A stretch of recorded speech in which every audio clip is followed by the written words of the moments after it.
Cuando se trata de escoger tu próximo vehículo, te darás cuenta de que existen muchísimos porqués, como ¿por qué resignarte a un sedán cuando puedes tener una Ford? ¿Por qué comprar un carro que no te permite pasar de 9 a 5 a jugar con lodo? ¿Por qué conformarte con un vehículo sin sistema de almacenamiento FlexBed que te permite pasar de tailgating a modo mudanza de una? ¿O por qué comprar cualquier carro cuando puedes comprarte una Ford por menos de $30,000 MSRP? Las nuevas y capaces Ford Bronco Sport y Ford Maverick 2025. Excluye impuestos y tarifas por título y licencia.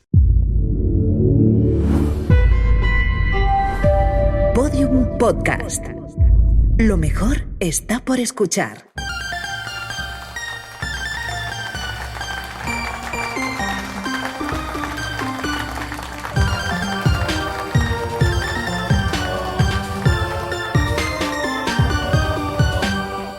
Carmen, Ana. ahora mismo, arropada por el retablo de la Mejorada de Olmedo en la capilla del Museo Nacional de Escultura de Valladolid, ¿tú te sientes más o menos mimada que Santa Teresa? Primera mención. Cuando en 1569 vino a Valladolid y tuvo que instalarse con sus monjas en el palacio de María de Mendoza, que la agasajó tanto que Teresa un año después le escribiría a su hermano Lorenzo de Cepeda para decirle que me mataban los regalos de la señora doña María de Mendoza, que es mucho lo que me quiere. Exactamente igual de mimada me siento que Santa Teresa, ni un poco más ni un poco menos. ¿Y tú, Ana? ¿Te sientes más o menos afortunada que las carmelitas descalzas del convento de la Concepción del Carmen de Valladolid, que está solo a 550 metros de aquí? Que cada día ellas, cada día de su vida, se despiertan y se asoman a contemplar los cráneos, por supuesto incorruptos, No podía ser de otra manera. de las ilustres carmelitas y hermanas de sangre Cecilia del Nacimiento y María de San Alberto. Te confieso, Carmen, que por hiperbólico que parezca, me siento muchísimo más afortunada. Y no solo porque hayamos podido pasearnos esta mañana por el Museo Nacional de Escultura de Valladolid, uno de nuestros museos más favoritos del Estado español, sino porque estamos grabando este episodio, para las que no estáis aquí, delante del retablo que en 1523 le encargó Francisca de Zúñiga a Vasco de la Zarza y Alonso Berruguete para el monasterio jerónimo de Nuestra Señora de la Mejorada, y que tiene tallados, no sé si los veis desde allí, una oración en el huerto, un caminito al Calvario, una Santa Catalina, un San Antonio de Padua, un San Jerónimo Doctor, que os juramos que nos va a costar muchísimo no hacer este episodio de espaldas a todas vosotras. Pero no lo vamos a hacer. Siempre preferimos veros las caritas. Y además somos unas personas que nos aferramos como a un clavo ardiente a cualquier tradición, cualquier convención, cualquier gestualidad, cualquier rutina que nos sirva de asidero en las incertidumbres constantes de la vida. Y la más importante, la rutina más importante para nosotras es esta. Ana, Carmen. ¿qué has desayunado hoy? A ver, no me enorgullezco. Uy. Pues me he levantado en casa de mi madrina en Salamanca, que me ha dicho lo primero que vas a desayunar, y he dicho es que no tengo hambre a estas horas, y me he tomado un café y como 2 mendruguitos de pan sin gluten con un chorrito de aceite y un poquito de sal. Y luego un mentapoleo. La palabra mendruguito. Ya.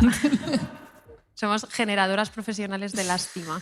¿Tú qué has desayunado? Pues mira, no da lástima. He llegado muy temprano en el tren. He pillado el AVE de las 7:20 de la mañana. Entonces estaba aquí muy temprano, me he metido en una cafetería y para paliar un poco el disgusto del madrugón, pues me he pedido una napolitana de chocolate. ¡Wow! Era un poco escultórica, porque era un poco trampantojo. Lucía napolitana de chocolate, pero sabía bizcocho. Hay mucha cultura de pinchos trampantojo en Valladolid, ¿Ah, que sí? los he visto yo. Sí, sí. Pues igual era algo así. Estaba muy rica. Sí. Carmen, Dime. ¿te puedo hacer una pregunta delante de toda esta gente? Por favor. ¿Tú alguna vez has canalizado la rabia de un desamor, el sabor amargo de una injusticia, el desasosiego de una parcialidad por cauces creativos? No lo sé, un poema, un cuentecillo, una canción, un soneto enrabietado a tu ex, ojalá que sí, una cancioncilla socarrona, aquella profesora que te puso un notable en cuarto de primaria, un relato alegórico para sacar a la luz los sinsabores de una ruptura amistosa. No. ¿Seguro? No, creo que no. Lo único, hubo una amiga, una ex amiga que me hizo un ghosting salvaje, y lo único que hice en realidad fue hacerme crear una cuenta de Instagram falsa y espiar a todo su entorno, a sus jefes, a todo el mundo, pero eso era... Canalicé la rabia por cauces delictivos más que artísticos, la verdad. La verdad es que nunca me inspiró un soneto, no. Seguro, o sea, nunca se te ha ocurrido a ti tallar pues una escultura de madera de 2,64 metros de alto y 157,5 kilos de peso para resarcir una cadena infinita de injusticias, precariedades e invisibilidades. Yo tengo esa rareza, no me ha dado por ahí. Tiempo al tiempo. Bueno, pero quizás esto se deba simplemente a que no tienes las manos llenas de callos después de media vida amasando terracota por una cantidad tan irrisoria que ni siquiera te permite mantener a tus hijos y a un marido un poco zángano que encima es responsable de gestionar y firmar tus contratos laborales. Puede ser. Quizá también me falte pues, la pericia para domesticar madera de cedro. No la tengo. Porque como ya sabéis todas, a estas alturas lo sabéis, nosotras pues, nos emboba contemplar la destreza manual de las demás, pero la nuestra es completamente inexistente, la verdad. Pero Ana... Carmen. Dejemos ya el misterio y vamos a contar por fin de qué escultura abrumadora y de qué artista llena de talento y de despecho estamos hablando. El 19 de mayo de 1692, Luisa Roldán, que tenía entonces 40 años, culminaba su impresionante Arcángel San Miguel para entregárselo a Carlos II.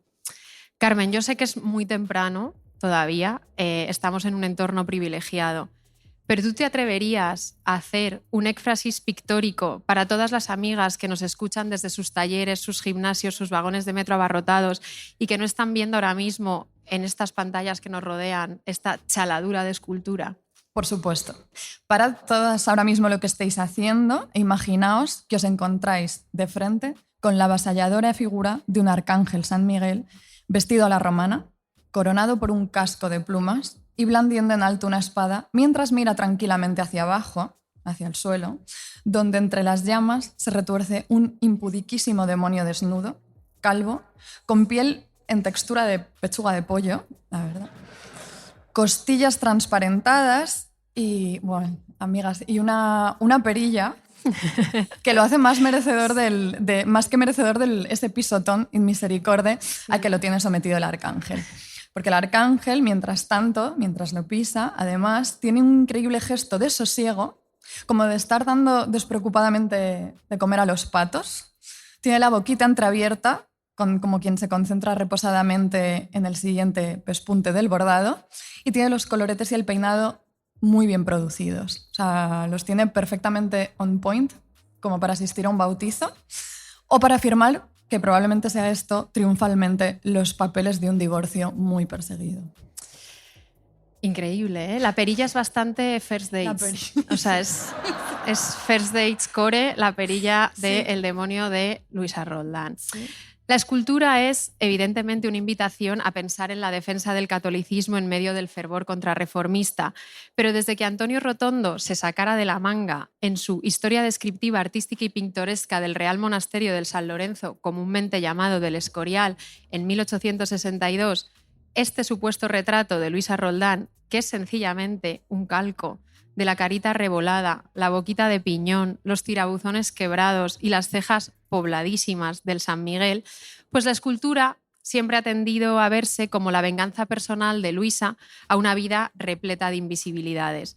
Y hay incluso quienes creen que el diablillo con la perilla de First Days, retorcido así como tecno de discoteca de Berlín, es el zángano y especulador de su marido Luis Antonio de Arcos. No iba yo tan desencaminada con el asunto del divorcio deseado, probablemente. Pero en fin, a nosotras, que nada nos gusta más que un anacronismo, que el historiador Antonio Rotondo se inventara en el siglo XIX una carita para Luisa Roldán y que empezaran a brotar todas estas interpretaciones personalísimas para su San Miguel, pues por supuesto nos seduce muchísimo. Pero además es que es innegable que esa escultura de casi 3 metros tiene una soberbia que no podía ir solo dirigida pues, a alertar a los protestantes mohosos de la fuerza invencible de la fe católica. O sea, tenía que haber algo más. Lo había. Detrás de la materialidad hipnótica de cada escultura mastodóntica de Luisa Roldán, detrás también de la minuciosidad de sus mundos abreviados en terracota, había siempre una búsqueda incansable de autoría, de fama y de estrategia empresarial que la llevaría de Sevilla a Cádiz y de Cádiz a las ajetreadas alcobas palaciegas de la corte madrileña hasta convertirse en la escultora más cotizada y, amigas, también tristemente la más precaria de finales del siglo XVII. Así que acompañadnos, amigas, pues por este reguero de magdalenas penitentes, de divinas conversaciones, de meticulosos policromados, de matrimonios rebeldes también, testamentos inverosímiles, deudas, expansiones internacionales de negocio, nazarenos, insólitos safaris por las costumbres transhistóricas de la pareja heterosexual, que eso también a ver, estofados, en fin, un montón de cosas, y profetizamos una vez más que para cuando acabe este episodio tendréis que dejar absolutamente todo lo que estáis haciendo para venir corriendo a Valladolid antes del 9 de marzo, es importante, a ver la exposición Luisa Roldán, escultora real.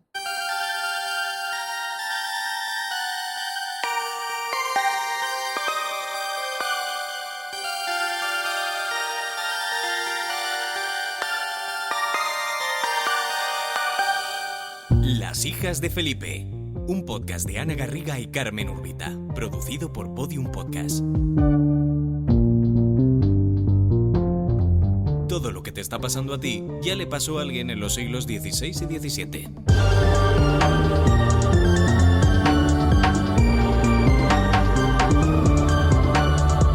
Artífice, estatuaria y perdidosa, Luisa Roldán.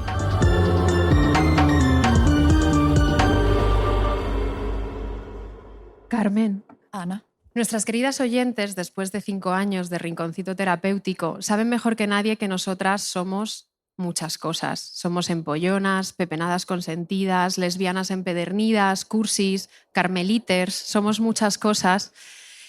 Pero hay una cosa que Carmen y yo no somos, y lo que no somos es rebeldes. No. Por Dios, rebeldes no. Somos, nunca nos cansaremos de decirlo, viles gusanillos complacientes. Somos patronas del people pleasing directamente. Somos tan poco rebeldes que ha sido escuchar la sonoridad de la palabra saliendo de tu boca y me he quedado descolocada. Por eso, cuando supimos que el 18 de diciembre de 1671, ni un día antes ni un día después, Luisa Roldán, con la ligereza de sus 19 años, claro, salió a hurtadillas de la casa taller de su padre, Pedro Roldán, para irse a vivir a casa del maestro dorador Lorenzo Ávila y poder así casarse sin prestar la más mínima atención a la oposición paterna con Luis Antonio de Arcos. Cuando nos enteramos de todo esto, pues claro, nos sentimos, por contraste, yo creo que más dóciles y más acatadoras de la autoridad que nunca. Esto es así, no podemos ser Luisa, estamos años luz de su rebeldía. Luisa había nacido en septiembre de 1652, cuando Sevilla empezaba pues, a asomar la cabecita tímidamente de unos lustros marcados por la peste y las inundaciones constantes. Claro, para un escultor de temas religiosos como Pedro Roldán, esos años marcados por las catástrofes colectivas pues fueron un hervidero de productividad. Así que cuando por fin tuvo hijas que lograron superar la infancia, que no fue fácil, se morían casi todas, se esmeró en convertirlas en ávidas ayudantes de su taller. Francisca Antonia, mayor que Luisa, se dedicaba al encarnado dorado y estofado, y Luis y María Josefa se dedicaban a la escultura. Muy avispado, Pedro Roldán. Sí. Una cosa. Habéis escuchado, entre otras palabras, la palabra estofado. Si no sabéis qué es el estofado, que nadie se arrebole porque no nace una sabiendo lo que es el estofado. Hace mucho además que no recurrimos a Covarrubias. Muchísimo. Claro. Entonces no puede ser, no podemos seguir así. ¿Te parece bien que recurramos ahora a él? Claro, no podemos nosotras nunca descuidar nuestra labor lexicográfica, así que Carmen, por favor, ¿qué es estofar? Estofar, dice Covarrubias, es una significación cerca de los pintores que vale descubrir el oro que está anublado con una sutil color, la cual queda por campo y lo demás descubre el oro. Y esto se labra con una puntica delgada. Algunos dicen ser francés, del verbo stoffer, que vale celar, cincelar, porque se labra con un errecito delgado a modo de cincel. Otros dicen que estofar es tanto como aneblar, porque la color que ponen sobre el oro no tiene casi cuerpo, y es como una nube, o niebla, o vaho espeso, cuál es del tufo. Nos parece preciosísimo. ¿No vais a salir de aquí, acaso, pensando que estofar es nuestro nuevo verbo favorito? Creo que no lo he entendido, pero bonito. Tenemos muchas oyentes artesanas y muy diestras Sí. que seguro que nos lo pueden explicar mejor que Covarrubias. Sí. Pero el caso es que imaginaos esa casa de Luisa Roldán con sus hermanas Francisca, Antonia, Luisa y María Josefa intercambiando todo el día palabritas como anublado, recito, aneblar, o sea, un jolgorio sonoro. Porque la escultura, amigas, es un festival para el sensorio, para la vista, claro, pero también para el tacto pues, de quien esculpe, para el olfato de quien moldea de cerca la madera de cedro, imagino yo, porque no sé. Para el oído también, porque todas esas hermanas intercambiando palabritas por encima del rasguño del recito que labra, en fin, un jolgorio para el sensorio. Pero todo iba bien en esa casa hasta que Luisa, en plena revolución pues, hormonal adolescente, conoció a Luis Antonio de Arcos, que era por aquel entonces aprendiz en el taller del escultor también Andrés Cansino, y a Pedro Roldán, el padre de Luisa, que debió ver en la independencia de Luisa pues 2 manitas menos para ponerse a cincelar cristos yacentes, pues no le hizo ninguna gracia el enamoramiento empecinado de su hija. Claro, nos resulta a nosotras y a todos y todas las grandes estudiosas de Luisa Roldán sospechosamente alarmante que Pedro Roldán, al que ya solo podréis imaginar pues, como un Manuel Goyanes de la escultura sevillana del siglo XVII, pues se opusiera de manera sistemática y violenta a los matrimonios de sus hijas, a las que, claro, debía haber más como su cariñosa descendencia, pues como mano de obra baratísima para sacar adelante los cientos de encargos que llegaban a su taller de Sevilla. Claro, si hubiésemos sido nosotras, nos habríamos hecho viejas barriendo virutas en el taller. Pero Luisa, sirviendo siempre a Arcángel San Miguel, empuñando espada, pues se acogió a un extraño procedimiento que ofrecía la Iglesia Católica para que los hijos pudieran casarse sin el consentimiento de los padres. Esto existía. Claro, rebelde pero siempre burocrática, que es el único tipo de rebeldía que yo puedo llegar a concebir. Rebelde pero siguiendo las normas. Claro, Luisa se refugió en casa de Lorenzo de Ávila, al que tanto Luis como ella conocían bien, para que iniciara una serie de entrevistas eclesiásticas que avalaran el matrimonio. Una serie de testigos, entre ellos el dorador Bartolomé Franco, fueron declarando que conocían a aquellos 2 tortolitos adolescentes y que toda la parroquia sabía de sus galanteos y requiebros. Dice Bartolomé Franco: hoy día de la fecha dijo que conoce al dicho Luis Antonio de los Arcos de 16 años a esta parte y a doña Luisa Ignacia, contenida en dicha demanda, la conoce de habrá 10 años.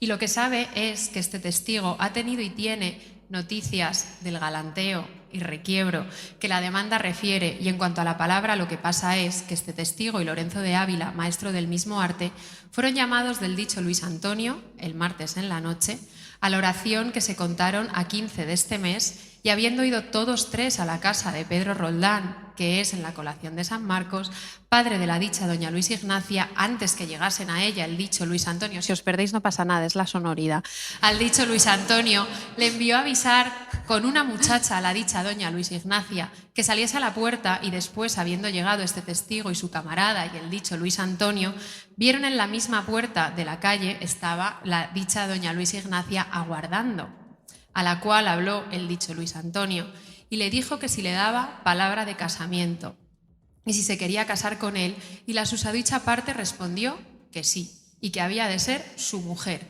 y el susodicho dijo sería su marido, y en señal de esta palabra que fue aceptada por ambos, se dieron las manos y con esto se despidieron, y se vinieron todos 3 juntos, y tiene bastantes y ciertas noticias, y hubiera tenido efecto este matrimonio si no fuera por el dicho Pedro Roldán, padre de la dicha doña Luisa Ignacia, que no quiere se case su hija con el dicho Luis Antonio, sin embargo, de que se ha pedido por mujer.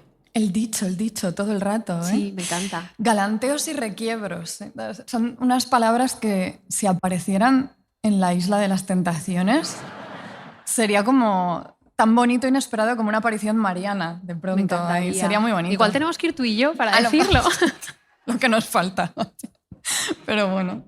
Tenemos que decir, por cierto, esto es importante, que toda esta documentación jugosísima se la debemos a las pesquisas archivísticas de la historiadora del arte, espero pronunciar su nombre más o menos bien, Catherine Hall van den Elsen. Bueno, que desde que en una clase de introducción al arte español pues ella vio una diapositiva allí de El éxtasis de la Magdalena, no sé dónde tendría su clase, estoy pensando ahora, pero desde que la vio, de Luisa Roldán, ya no pudo parar nunca de intentar averiguarlo todo, absolutamente todo sobre ella, aunque tuviera que ir saltando de archivo parroquial en archivo parroquial para rescatar toda la documentación posible. Claro, las que no estáis aquí, ahora mismo todas a buscar la imagen del éxtasis de la Magdalena, o mejor aún, venid a Valladolid a verlo y entenderéis que Catherine decidiera de golpe entregar toda su vida y, por lo tanto, su vida académica a nuestra Luisa. Desde luego. Catherine cuenta que matrimonios así, como el de Luisa y Luis Antonio, cuajados así a lo furtivo, no eran una rareza exactamente en el siglo XVII. Hay algo más incómodo. Algo más incómodo y más odioso también, que un nómada digital, que los hay. Un nómada digital estadounidense o francés que decide mudarse un año a Madrid, pues para consumir cafés de especialidad al mismo precio que en Nueva York. O salir los sábados por el Florida Park, que salen al parecer por Florida Park, y comentar con escepticismo desde TikTok las costumbres españolas. Absolutamente no hay nada más odioso que eso. Nada.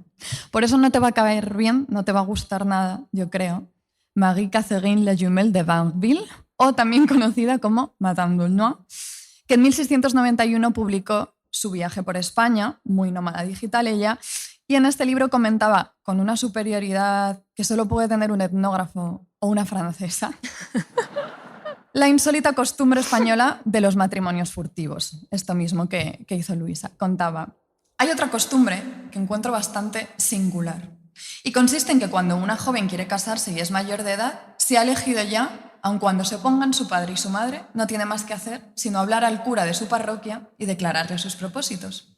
Enseguida la saca de la casa de sus padres y la lleva a un convento, que ojalá, o a la residencia de una señora devota, que bueno, donde pasa un poco de tiempo. Después, si persevera en su resolución, se obliga al padre y a la madre a darle una dote proporcionada a su linaje y se la casa a pesar de ellos. Esto es increíble. Esto espectacular. A ver, seguro que con la exaltación juvenil Luisa no podía ni imaginar que le esperaban 11 partos en los siguientes 17 años y la muerte sucesiva de al menos 4 de sus hijos, 2 recién nacidos sin nombre, y después, en 1683, morirían Fabiana Sebastiana, con 6 años, y Luisa Andrea, con 10. Una tragedia. Vamos a dar un segundo a esto. Vamos a dar el espacio que merece esta calamidad. Luisa tuvo 11 partos. De los 20 a los 37 tuvo 11 embarazos con sus 11 partos. Francamente, bastante verdelis por parte de Luisa. Es que luego, que ¿por qué el convento? Claro, que ¿por qué? Porque nosotras, exaltación del convento. Sospechamos que Luisa tuvo que arrepentirse bastante de aquel arrebatito adolescente hormonal que la condujo a un matrimonio de embarazos y afrentas. Se sabe que el 7 de marzo de 1683 Luis Antonio pagó 1.280 reales por una esclava llamada María de la Cruz. Sospechosamente, 9 meses después da a luz a una niña de la que no se sabe nada más, o sea, echad las cuentas con Luis Antonio. Al año siguiente, Luis Antonio vendió a María de la Cruz, la esclava. Sabed, amigas, que hubo después otras 2 esclavas más registradas en la casa sevillana del matrimonio, Manuela María de la Encarnación y María de los Ángeles. O sea, imaginaos la trinchera doméstica que debía ser esa casa. A estas alturas, amigas, pues Luisa debía sentir ya ganas directamente de escupir sobre el recuerdo de aquellos galanteos y requiebros de los principios de la relación. Menos mal, la verdad, que igual que Verdelis tiene sus maratones, pues Luisa se podía aferrar a su talento escultórico. Empresaria, influencer, madre de 8 hijos e hijas y desde hace un par de años maratoniana. Me propuse correr 12 maratones en 12 meses, se me quedó corto y ahora me he propuesto un reto de correr 7 maratones en 7 continentes en 7 días. Ana, Carmen, ahora sí, Ana. Sí. ¿Qué hace, respóndeme a esto, una pareja heterosexual cuando los efectos devastadores del tiempo, de las infidelidades, de los partos y las calamidades económicas amenazan ya con arrasar irreversiblemente con los últimos destellos del primer enamoramiento. No tengo ni la más remota idea. Yo te puedo desentrañar las complejidades más rebuscadas del dogma de la Inmaculada Concepción, pero no me pidas que yo me aventure a teorizar sobre una relación heterosexual. Supongo yo que deciden vender su alma a un reality, como La Isla de las Tentaciones, para poner a prueba su extraña noción de fidelidad. A ver, esto... Pedimos perdón, porque delante de este retablo hacer yo pido perdón. Pero hemos venido a Valladolid a invitaros a comparar el sufrimiento desgarrado de un Cristo doliente de la Roldana con el quejido expresionista y de camisa partida de Montoya. Si faltaba alguien por hablar de Montoya, ya hemos llegado nosotras. Hemos llegado. Faltábamos. Comparad y a ver quién os conduce más pues, a la veneración compungida. Estoy un poco preocupada. Van ya 2 menciones a la Isla de las Tentaciones hoy. Y solo 2 a Verdelis. 2 a Verdelis y 1 a Santa Teresa. Entonces vamos a subsanar esta gravísima afrenta con una sentencia de Santa Teresa sobre el matrimonio. Porque, sí, de su sobrino escribe en una carta: espero que a pesar de estar casado, se salve. Pues...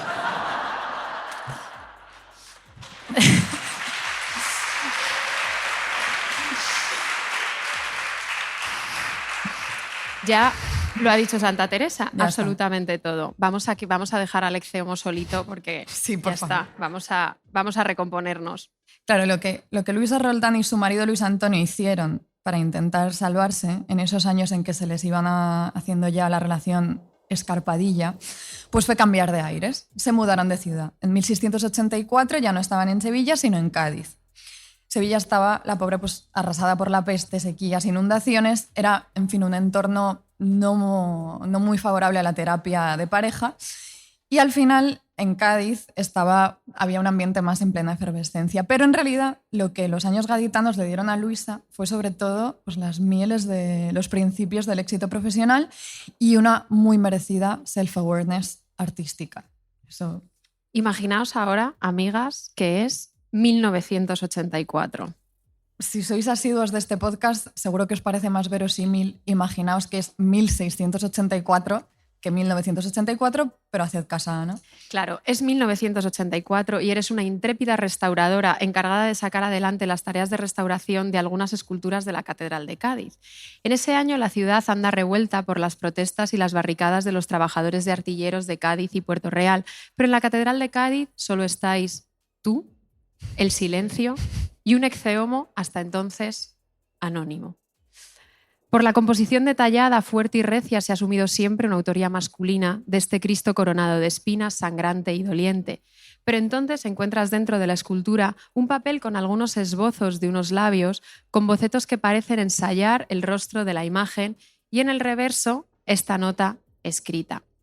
Se acaba esta hechura año de 1684, hace en el mes de junio, en 27 días reinando Carlos II, y Fray Luis XIII, 2 meses después de haber muerto el arzobispo de Sevilla, don Ambrosio Ignacio Spínola y Guzmán, hizo esta hechura con sus manos la insignia artífice doña Luisa Roldán en compañía de su esposo Luis Antonio de los Arcos, los cuales piden a todos los que esto supieren hagan algunos sufragios para que Dios perdone las almas. Esto por amor de Dios, y pedimos perdón a todos los que hubiéremos ofendido y perdonamos a nuestros enemigos. ¡Qué dignidad! ¿Verdad? Sí, sí, sí. Bueno, si os gustaban nuestros ASMRs pictóricos, bienvenidas, amigas, a esta nueva modalidad de, no sé cómo llaman, bueno, de escenas inmersivas, de realidad virtual para todas. Porque nos encanta un buen fanfiction, esto lo sabéis, tanto como cualquier anacronismo, pero también somos muy partidarias de reconocer siempre la autoría de todo, igual que Luisa. Por eso tenemos que decir que el restaurador que encontró este documento fue José Miguel Sánchez Peña. Fue José Miguel Sánchez Peña. Cómo despabilada era Luisa Roldán y cómo supo adelantarse al borrado de su autoría, que decidió dejar ahí escondidito ese autógrafo con sus propios bocetos de la escultura. Listísima. A Luisa nadie la iba a arrinconar como hija y esposa de escultores.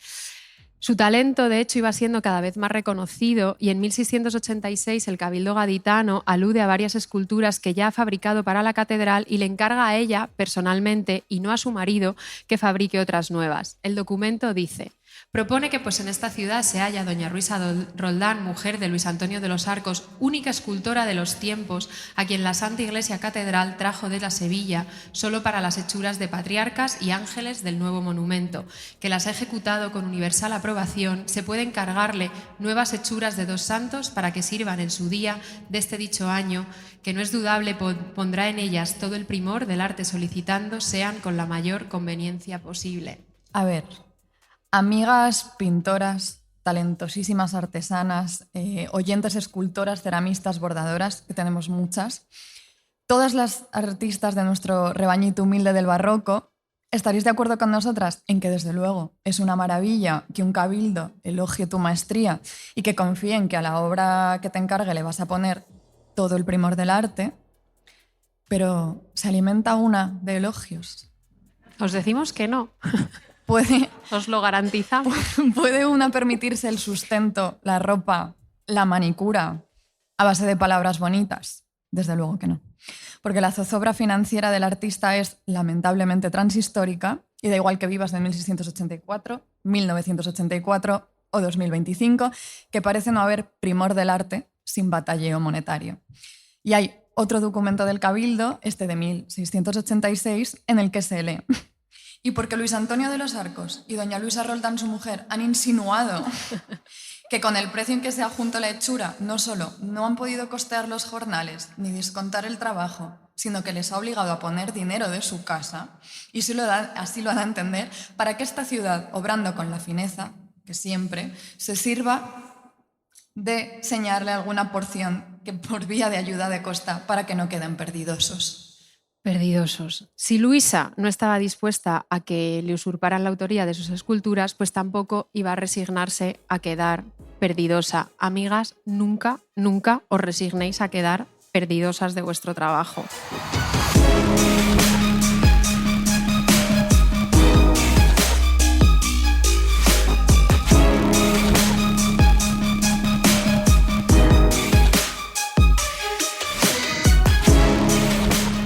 Carmen.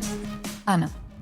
Tú sabes mejor que nadie que este rinconcito terapéutico nuestro es, a día de hoy, nuestro único sustento económico, porque la vida académica es una ciénaga impenetrable que... Risas, ¿verdad? Claro. Sí, sí. Es muy gracioso. Es una ciénaga impenetrable que, lo creáis o no, pues no nos quiere acoger. Pero sobre todo, mucho más que una modesta fuente de ingresos, es nuestra estrategia para descubrirnos a nosotras mismas y a todas nuestras oyentes el ungüentillo mágico del sosiego transhistórico. Últimamente, confesiones, hemos confesado que Carmen fue una stalker de la amiga que le hizo ghosting, entonces vamos a hacer más confesiones. Últimamente, sobrepasadas por el trabajo y guiadas por la premisa de que pase lo que pase, esto es muy importante, hay que exprimir hasta la última gota cada hora dedicada a preparar un episodio, pues hemos sido un poco traviesas, no rebeldes, traviesas, y hemos reciclado episodios de los archivos perdidos de las hijas de Felipe. Sí, esto es así. Y nos ha provocado más desvelos de los que os podáis imaginar, porque sentíamos una culpabilidad terrible hacia las escasas 400 oyentes, yo creo, que ya habían podido escuchar todo lo que sabíamos sobre Céspedes o sobre desastres climáticos barrocos, los 2 episodios reciclados. Pero entonces, en medio de nuestra culpabilidad, llegó a nuestras vidas Luisa Roldán. Claro, Luisa Roldán, además de ser una pequeña verdelisa van la lettre, pido perdón por... O sea, ya vamos a... Ya si está. ella supiera. Se acabó. No más menciones a Verdelis. Y tercera mención a Verdelis. Tercera mención a Verdelis. Luisa Roldán, además de todo eso, fue una estratega del marketing escultórico, una fiel creyente de la premisa de que todo aquello que te haya llevado trabajo, ingeniar y materializar merecía la pena ser reciclado, pues para sacarle el mayor rendimiento económico posible. Claro. A ver, ya teníamos a Luisa y Luis Antonio logrando más o menos sortear de aquella manera el declive de su matrimonio con esa mudanza a Cádiz, pero hacia 1688, cuando Luisa tenía exactamente nuestra edad, 35 años, entonces le asoló ese deseo de estabilidad que a todas nos asola cuando entramos en la crisis de los mid-30s, que es hacerse funcionarias. Ya está. O sea, Carmen y yo lo decimos a diario. Es cumplir 35 y pensar, ¿por qué? ¿Por qué no lo hice antes? Claro. Yo entiendo también a Luisa, que de verdad es que se me saltan las lágrimas. A ver, la pareja de treintañeros y los 2 únicos hijos que les habían sobrevivido después de ese declive matrimonial, pues decidieron mudarse a Madrid. Madrid es el sumidero de los funcionarios, entonces tenía que ser Madrid. En una carta, Luis Antonio declara textualmente que dejó su tierra él y su mujer solo con fin de emplear su habilidad en el real servicio. Pero claro, cuando llegaron a Madrid, esto te pasa, cuando llegas a Madrid, descubrieron que el gusto era otro y que Luisa no estaba preparada para trabajar en las grandes esculturas de tema mitológico talladas en bronce o en mármol que ocupaban los espacios públicos madrileños. Claro. A ver, lógicamente con 35 o 36 años pues no iba Luisa a aprender una expertise nueva. Es como cuando Ana amenaza, porque esto lo hace recurrentemente, amenaza con dejar todo, estudiar Derecho y opositar a abogada del Estado. No lo va a hacer. Claro que no lo voy a hacer. Todas lo sabemos. Así que Luisa, convencida de que lo que sabía hacer lo hacía muy bien y consciente de que había una incipiente clase mercantil cada vez más adinerada que quería tener pequeños oratorios en sus casas, decidió reavivar el gusto por las esculturas de terracota que había puesto de moda muy tímidamente ya el italiano Giovanni Morelli en la década de 1660 y que ella ya había estado cultivando en Sevilla. Porque está muy bien ser florecilla tardía y subirte con el paso cambiado a la ultimísima ola estilística, pero mejor aún es moldear tú los caprichos de las modas del momento para amoldarlos a las hechuras de tu pericia. Eso es lo mejor. Carmen, ya que parece que Valladolid nos ha puesto súper juguetonas, confesiones intrépidas, realidad virtual, te propongo que intentes jugar con esta imagen en pantalla a las 7 diferencias de estas 2 esculturas de Luisa. La primera es la Virgen y el Niño apareciéndose a Don Diego de Alcalá, que está conservada en el Victorian Albert Museum. La segunda es el Matrimonio místico de Santa Catalina, conservado en la Hispanic Society de Nueva York. A ver, para las que no estéis aquí, os garantizamos que no es fácil jugar a las 7 diferencias que acaba de proponer Ana, porque las 2 esculturas son mucho más idénticas de lo que la distancia entre los 2 temas podría sugerir. La composición es un poco la misma, las caritas de la Virgen y del angelito que tiene a la derecha pues son directamente iguales, aunque al del Matrimonio de Santa Catalina le ha puesto más ropa, un poco para disimular. Y asoman las cabecitas descuerpadas de 7 angelotes, mientras que en la Virgen y el Niño aparecen 6 cabecitas, si estoy contando bien, descuerpados. O sea, estas son las diferencias. Qué tía Luisa, ¿verdad? Claro, ella lo que hizo durante sus años en Madrid, desarrolló un sistema de producción que le permitió vender sus esculturas de terracota de tamaño pequeño y pensadas para entornos domésticos como churros. Marjorie Trusted, que es conservadora del Victorian Albert Museum, ha demostrado que Luisa diseñaba las composiciones de los grupos y hacía las figuras principales que después podía multiplicar al hacerles moldes y así trasladar esculturas entre temas radicalmente diferentes. A mí me parece un 10. Un 10. No somos nada, Luisa, tú y yo en esto, lo de producir como churros, no, reciclar a veces sí, pero reciclar no se nos da mal. En fin, ya sabéis, cada vez que os sintáis mal por autoplagiaros, por ejemplo, pues pensad fuertemente que Luisa Roldán hizo todo esto y se os va a pasar todo el comezón. Aunque Luisa acertó en su diagnóstico del nicho de mercado de los grupos escultóricos de terracota, ella había llegado a Madrid con un objetivo claro, que era dejar de pasar las penurias transhistóricas de ser autónoma y conseguir por risas fin, también. Claro, muchas risas autónomas. Claro, ella quería dejar atrás todo eso, como todas queremos, y ella ansiaba pues, ser funcionaria, conseguir el ansiado puesto de escultora real. Claro, algo que, como podréis imaginar, no era fácil porque, a diferencia del puesto de pintor de cámara, el puesto de escultor real parece ser que solo existió de forma intermitente y carecía del prestigio y de las coyunturas burocráticas que sostenían a los pintores reales. Pero a estas alturas del episodio, ya imaginaréis, amigas, que Luisa debía tener la cabeza como un adoquín. Y si ella se había ido a Madrid a hacerse escultora real, ella no se iba a ir de Madrid sin ser escultora real. Eso es. Y así fue. Así fue. En mayo de 1692... Carlos II la nombró escultora real y Luisa agradeció el nombramiento con la apabullante escultura de San Miguel y el demonio destinada al monasterio del Escorial. A veces pasa que alcanzas el prestigio que llevas décadas persiguiendo pero sigues como Luisa, viviendo en tu modestísimo piso de alquiler de la calle San Bernardo, con humedades, y estás ya sencillamente agotada. Y te hartas de los pagos que llegan tarde, las estrecheces del día a día, en fin, de esto Ana y yo sabemos más de lo que pudiera parecer. Estamos muy quejicosas hoy, nos habéis pillado en un momento muy quejicoso. El 14 de noviembre de 1692, Luisa Roldán soltó sus cinceles, o sea, me lo imagino, en plan, se acabó, se arremangó en la casa que le alquilaba a Alonso Carrero. Que por si queríais, porque si querías saber el nombre de el dueño del piso de Luisa Roldán, a eso habéis venido a Valladolid. O sea, ya nadie os pillará cuando os pregunten quién fue el primer casero de Luisa Roldán en Madrid, podréis contestar con aplomo, Alonso Carrero.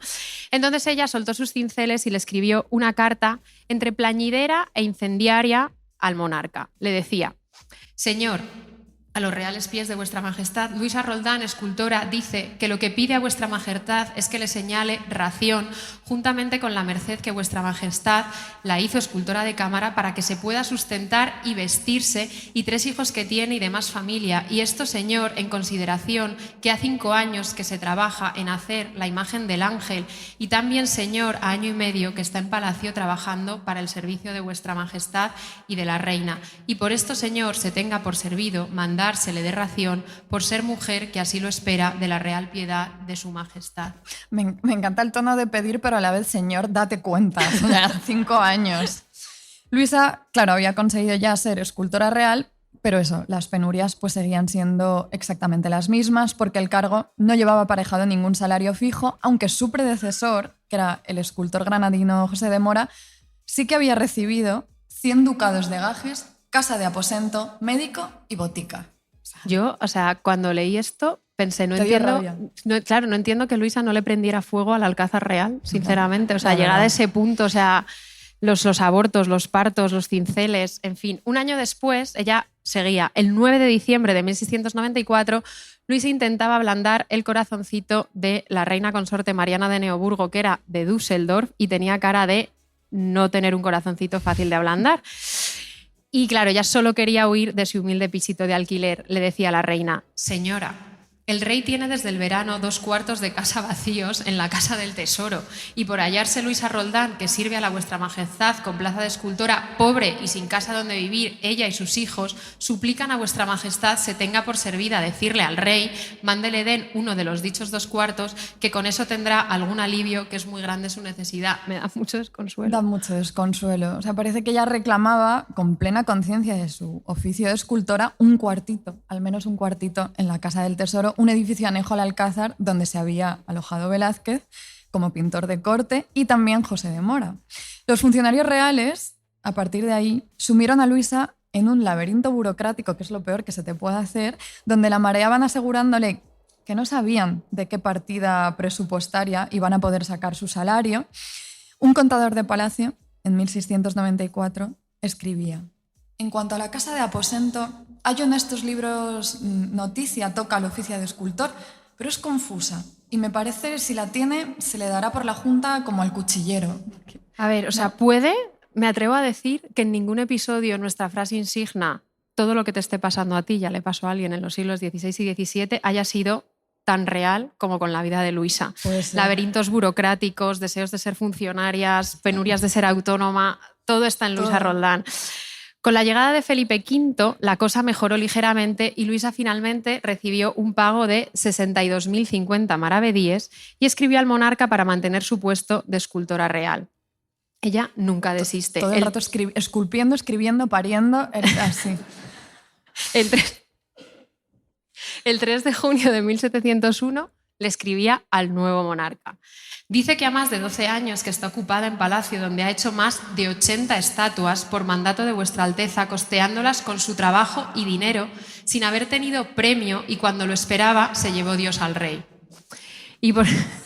Vaya, o sea, está ya Luisa en plan, o sea, me muero. Y porque está debiendo de la casa 5 años a razón de 1.000 reales cada año, y por esto le echan de la casa, que es de las monjas trinitarias, y hallándose tan pobre para pagar tan justa deuda, suplico a vuestra Alteza se tenga por servido mandar se le pague lo que se le está debiendo de los gajes, por no tener otra cosa de qué pagar y salir de tan gran fatiga. Es que es tremendo. Me está poniendo muy contenta estar dando voz, siendo ventrílocuos, de la rabia de Luisa. está muy bien. Seguro que ella no se esperaba. Y Luisa que... se murió sin saldar la deuda con las pobres trinitarias. Tú imagínate ese disgusto. Y la cosa sigue. El 9 de octubre conseguía renovar su cargo como escultora de cámara a pesar de la oposición general de un sector del entorno palaciego que estaba dominado por Fadrique de Toledo y Osorio, marqués de Villafranca, que el mismo día en que Felipe V ratificó el nombramiento de Luisa, le escribía esto al rey. Ordéname vuestra majestad que sobre esta instancia diga mi parecer, sobre qué opinaba sobre la renovación del cargo de Luisa. Y en su ejecución diré a su majestad que esta mujer en lo que tiene más habilidad es en lo que toca a las hechuras de tierra las llamaba. Por lo cual gusto de ella el rey nuestro señor que goza de Dios. Pues por eso le gustó al rey que ya estaba muerto. Pero por lo demás, la práctica suya no es considerable, por lo que mira a obras de madera. A ver, yo os prometo, claro, la rabia mientras preparábamos el episodio se iba apoderando de nosotras y buscamos decididamente en Wikipedia quién había heredado el marquesado de Villafranca para saber dónde habían ido a parar tantísimos desagravios para nuestra Luisa. Y lo encontramos. Os confirmo que es Victoria Elizabeth de Hohenlohe-Langenburg y Smith-Pollex, la heredera del marqués de Villafranca. Pues por si os la topáis, no sé, en un after, en cualquier sitio puede estar, pues no dejéis de recordarle el agravio que le hizo su antepasado a Luisa.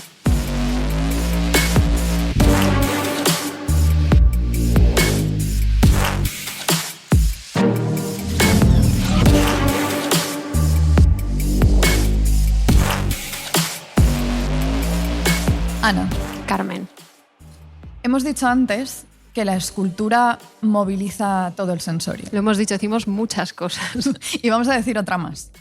Una pieza escultórica imprime en el cuerpo de quien la contempla como una fuerza kinésica. Ana. Imprime movimiento, como un brío que te empuja, pues quieras o no, a moverte a su alrededor, a agacharte a inspeccionar su menudencia, o alzar la cabeza cuando los volúmenes, como en el gigantesco Arcángel de San Miguel de Luisa, te abruman desde las alturas, o incluso, si la pieza logra conmoverte lo suficiente, te obliga a arrodillarte ante ella sin remedio.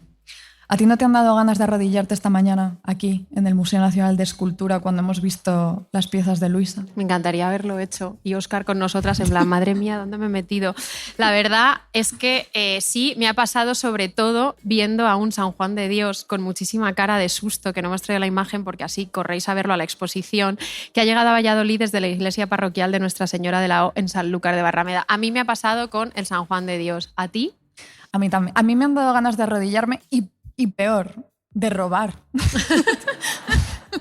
Ganas de llevarme a mi casa la carita de San Juan Bautista en niño, risueño, que ese me habría gustado llevármelo. Pero bueno, que sepas, Ana, que si esta mañana hubiésemos dado rienda suelta a nuestros impulsos y nos hubiésemos caído de rodillas ante estas dos esculturas, además de asustar muchísimo a Óscar, que nos ha invitado aquí, habríamos también sido las primeras en experimentar, o sea, no habríamos sido las primeras en experimentar esa sensación delante de una pieza de Luisa Roldán, en experimentar esa sacudida corporal. Claro, lo sospechaba. Lo sospechabas. Antonio Palomino de Castro, un pintor y tratadista que no hemos traído su retrato, pero si lo buscáis veréis que tenía cara como, es que solo me sale decir como tertuliano de Antena 3. La actitud también, un poco. La actitud, buscadlo. Tenía una melenita también sobre la que recaen bastantes sospechas de peluquín, yo creo, la verdad.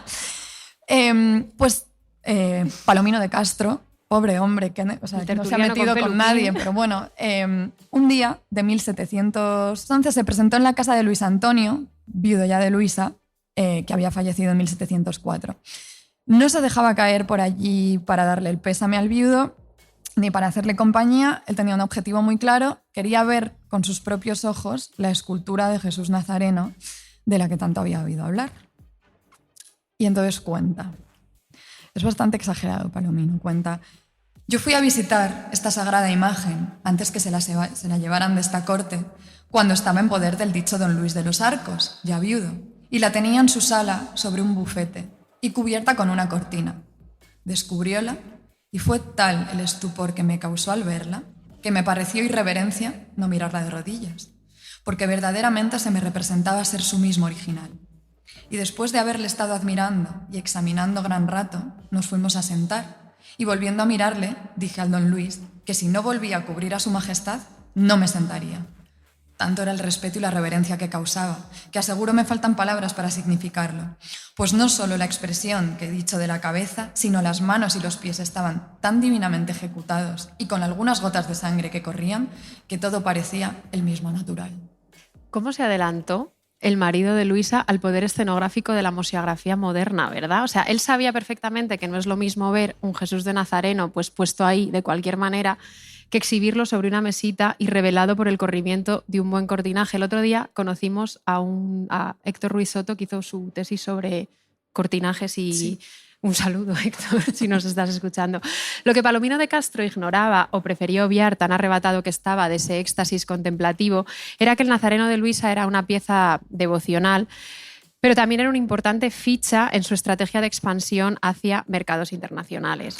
Porque Luisa, O sea, entre las virutillas del taller aprendió más de negocios la tía que cualquier tiburoncillo con un MBA debajo del brazo, cualquier estudiante de Luisa era muchísimas cosas. Era muchas cosas. Ana. Carmen. Tenemos que parar de decir nuestros nombres. Yo sé la respuesta a esta pregunta que te voy a hacer, pero vamos de todas formas a compartir la triste respuesta con las oyentes. Qué tristeza hoy. Estamos súper confesionales. Sí. ¿Tú te has visto últimamente, por lo que sea, en la tesitura, en la difícil tesitura de escribir un documento largo, estudiadísimo, presentándote como la perfecta aspirante a algo, con una retórica exquisitamente calculada para hacer que lo que en realidad sería tu premio parezca un regalo? Muchísimas más veces de las que querría recordar, porque sabes que estoy especialmente oscura. El podcast, la verdad, nos da todas las alegrías de la vida, pero últimamente estoy especialmente oscura porque no puedo con una candidatura postdoctoral más y sé que tú tampoco. Esto, como estamos unidas también por este desasosiego. Y diréis, ¿quién no querría darle un contrato postdoctoral a estos dos pimpollitos? Pues no tanta gente, parece ser. Por mucho que finjamos que nuestro premio es en realidad el regalo de la institución que nos acoja. Eso es. Pero bueno, algo así intentó la propia Luisa, con la que probablemente sea la única instancia aún más opaca e inaccesible que la burocracia universitaria. El Vaticano. Y dudo, O sea, dudo. Sí. Están ahí un poco, como... Iba a decir como Montoya y el Cristo, pero voy a parar. Bueno, digo que Luisa lo intentó, pero en realidad la carta está firmada tanto por ella como por su marido y suele decirse o se ha dicho que el autor de la misiva dirigida al Papa Clemente XI fue Luis Antonio, pero ahora vais a ver que los pronombres bailan mucho de una manera muy caprichosa en el texto. Es un poco imposible identificar una autoría clara, que sucede lo mismo, por cierto, en nuestros millones de Google Docs y en cualquiera de nuestros guiones. No penséis que la que pronuncia algo es la que lo ha escrito. Nunca. No. Bueno, a veces, muchas veces sí, pero no siempre. ¿Quieres, Ana, ejercer una vez más de ventrílocua de Luisa o de Luis Antonio o más insólito todavía, quieres ser ventrílocua de un matrimonio heterosexual del siglo XVII? Venga. Solo podría hacerlo yo. Santísimo Padre, a los pies de vuestra santidad, Luis Antonio de los Arcos, artífice estatuario, y doña Ruisa Roldán, su mujer, también artífice estatuaria, que por su gran habilidad mereció ser escultora de cámara del rey don Carlos II, que goce de Dios, y habiendo hecho en su real palacio y presencia en tiempo de 13 años diferentes estatuas, como es el Ángel San Miguel, que está en el Escorial, de 4 varas de alto, y otros para diferentes partes, y ahora goza lo mismo siendo escultora del rey don Felipe V, que Dios guarde. Es todo muy de beca postdoctoral. O sea, primero, toda la enumeración de méritos. Eso Luisa estaba preparadísima. Continúa. Dice que todo lo referido no le sosiega hasta tener la dicha de poner en noticia de vuestra santidad cómo en la vacante pasada decidió hacer una estatua para el señor que rigiese la nave de San Pedro. Luisa, la audacia, ¿eh? Ella quería colocar una estatua en Roma como fuera. Cuando dice vacante ya se está refiriendo a que la hizo durante el periodo de sede vacante entre la muerte de Inocencio XII y el comienzo del papado de Clemente XI, al que le escribe la carta. Y continúa. ¿Y cómo lo pensó? Como esta tuvo esta idea peregrina, Luisa, Como lo pensó, ideó una imagen de un Santísimo Cristo con la cruz a cuestas de madera de tamaño del natural, y para remitirlo a esa ciudad y corte de Roma, para ponerlo en presencia de vuestra santa beatitud, a ver si la obra era conforme a su deseo, por la dificultad que así el dicho Luis Antonio tiene para remitirlo por la distancia, pasó a ver a Monseñor Nuncio y le cuenta, y Monseñor pasó en casa del dicho Luis Antonio y de doña Luisa su mujer, y vio la dicha imagen de Santo Cristo, y le pareció digna de remitirla según le pareció, y también dijo no era dificultoso el doblado remitirlo. Supliquéle lo dispusiera cuanto antes posible, lo era el motivo ofrecer aquella imagen a su santidad, y con ella la voluntad de servirle en todo lo que fuese de su santísimo agrado. Con esto se fue a su palacio, el nuncio, y yéndole a ver otro día me dijo que no sabía si acertaba o erraba en remitir dicha imagen, y así que yo hiciese por la mejor manera que pueda por adquirir noticias, si vuestra santidad, o sea el Papa, si vuestra santidad gusta, se remita dicha imagen. Ella está hecha de buena voluntad. Si vuestra santidad gusta, hágamelo saber, como mejor sea su santísimo agrado, que el artífice quedará gloriosa. Solo con saber llegó a la presencia de vuestra santidad, y si fuese de su agrado, podrá ocupar al artífice, y de la misma suerte que en madera, esculpe en piedra, bronce, plata y cualquier material que sea. ¡Epa! Hay que venderse muy bien. Aquí no hay ni un poquito de disimulo. Todo el regalo era una estrategia, porque además ya sabemos todas desde nuestro episodio de la economía del regalo que un obsequio casi siempre es parte de una maniobra soterrada, y no tan soterrada directamente como aquí. En este caso, Luis o Luisa o Luis y Luisa lo que querían era que, quedándose abrumado por la belleza de su nazareno, el Papa se arrodillara rendido como Palomino ante el talento de la Roldana, y que a partir de ahí le hiciera nuevos encargos. Ella quería un business internacional. Y la carta continúa, dice: quien dará algunas noticias de dicha artífice es el embajador duque de Uceda y el señor de la embajada don Félix de la Cruz Acedo, y también tengo entendido que don Carlos Maratti, pintor de vuestra santidad, tiene algunas noticias de la validad de dicha doña Luisa Roldán, que ella y su marido esperan de la gran consideración de vuestra santidad. Se tendrá por servido mandar se ejecute lo que sea de su agrado, a ella le da igual, lo que sea de su agrado, cuya vida guarde Dios como toda la cristiandad desea. Dada en Madrid, agosto 18 de 1701, y firman Luis Antonio Los Arcos, más, doña Luisa Roldán. Un poco tú por mí, yo por ti. Sí. Y como toda solicitud de beca, que no suelen ser colectivas como esta, deberían ser colectivas, pero sí, como toda solicitud de beca, pues termina con una retahíla de name dropping, ¿no? Como las cartas de recomendación, los embajadores, gente que lo ha visto, en fin. El nazareno, amigas, siento daros este disgusto, nunca llegó a Roma. No. Gran parte del impedimento no tenía tanto que ver con la voluntad del Papa, sino con el propio tamaño de la pieza, porque claro, el nazareno es de tamaño natural, no es uno de esos mundos abreviados de Luisa, y el nuncio, como se lee en la carta, se lava un poco las manos y le deja la responsabilidad del embalado y de los portes, que no es poco, a Luis, que se ve que no terminó de encontrar nunca una solución convincente. Entre esto, las tensiones diplomáticas cada vez más oscurecidas entre Felipe V y el Papa, y también porque empezó a haber como un revuelo de interés por la escultura entre nobles de Madrid, la cosa es que el nazareno se quedó en casa de Luisa. Estaba ahí. Y pasada la visita de Palomino, el duque del Infantado quiso comprarla, pero el viudo parece que pedía como una cifra descabellada, y fue al final Cristóbal Hortelano quien lo compró en 1711, pero no se lo llevó a casa, sino que lo envió a Sisante, en Cuenca, a un beaterio que él mismo había fundado, que pasó en 1714 a convertirse en un convento de clarisas descalzas, y que avanzado ya el 18 pasó a conocerse como un convento de clarisas nazarenas. Claro, si estabais tristes por descubrir que el nazareno no acabó en Roma, seguro Estaban que llorando ahora, ya. claro, veía yo las lágrimas, seguro que ahora os habéis quedado infinitamente más felices y sosegadas sabiendo que acabó, porque de hecho ahí sigue, en un convento de clarisas descalzas, porque la inercia narrativa, amigas, siempre termina en el convento. Eso siempre. No sabemos qué opinaría Luisa de la suerte de su escultura. Seguro que no le hizo ninguna gracia. No sabemos ya, nunca sabremos qué hubiera pensado, pero si nosotras fuésemos el nazareno, su nazareno, yo creo que desde luego preferiríamos haber acabado en el sosiego de Sisante, rodeado de clarisas descalzas que sienten tal veneración por ti como para llamarse nazarenas, y resguardado en un camarín del que por norma solo te pueden sacar y marear cada 100 años, y no sumido en la vorágine turística y hortera de Roma. ¿Para qué en San Pedro, no? Las hermanas Clarisas Nazarenas de Sisante, por cierto, tienen, que lo sepáis, una página de Facebook, ellas, en la que comparten muchísimas fotos de la escultura de Luisa, por si queréis pasaros por ahí. A Instagram todavía no se han subido a ese carro, pero el de Facebook... Se subirán seguramente. ¿Quién sabe si subirán. TikTok es el nazareno. Ojalá, pobrecito. Bueno, amigas, ya sabéis, sed siempre como Luisa, menos por lo de Verdelis, es decir, baratonas y negociadoras, cabezotas, y esculpid en terracota o donde queráis pues vuestra self-awareness autorial. Y nunca, nunca perdidosas. Nunca. Muchas gracias. Gracias.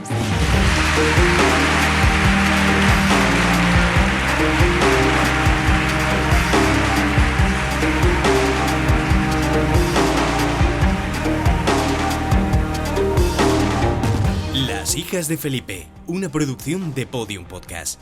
Escrito y narrado por Ana Garriga y Carmen Urbita. Diseño sonoro, Elizabeth Búa. Producción ejecutiva, Jesús Blanquiño. Sintonía, Caliza.